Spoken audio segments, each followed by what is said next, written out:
마키아벨리의 군주론은 유머와 풍자 목적에서 쓰여진 글이다. 인간의 어리석음의 목록에서 마키아벨리의 경우도 빠지기 힘들 것이다. 1513년에 마키아벨리가 통치자들을 위해 쓴 군주론은 서양에서 가장 유명한 경영학 책 중의 하나이다. 지금도 웬만한 기업인들이라면 침대 머리 밑에 놓아둘 정도로 유명하지만 독자들은 저자가 거짓, 기만, 포갑, 불의를 권장할 뿐 아니라 아무런 양심의 거리낌도 없이 그렇게 주장한 것처럼 보인다는 사실에 충격을 받는다.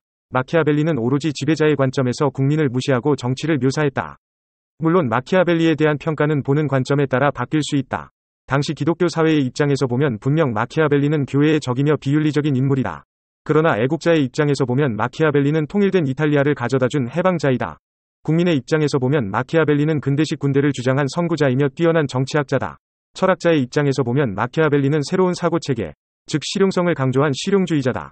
작가의 입장에서 보면 마키아벨리는 뛰어난 문필가에 거침없고 대범한 문장을 구사한 자유주의자다. 경영학적으로 보면 마키아벨리는 역사상 경영에 관한 가장 유명한 저자 중 한 명이다. 어떤 관점에서 보든 오늘날 현대인들도 정치적 목적을 위해 수단과 방법을 가리지 말라는 군주론의 진정성을 의심하는 이는 없다.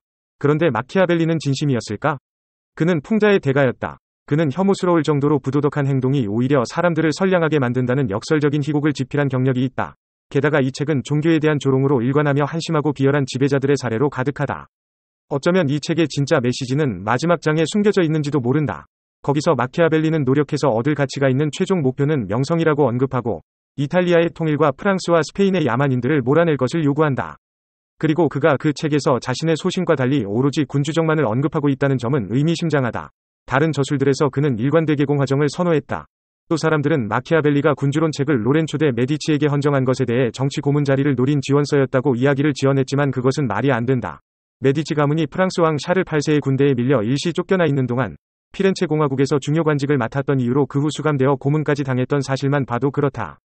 죽은 지 5년 만에 출간된 점도 석연찮다.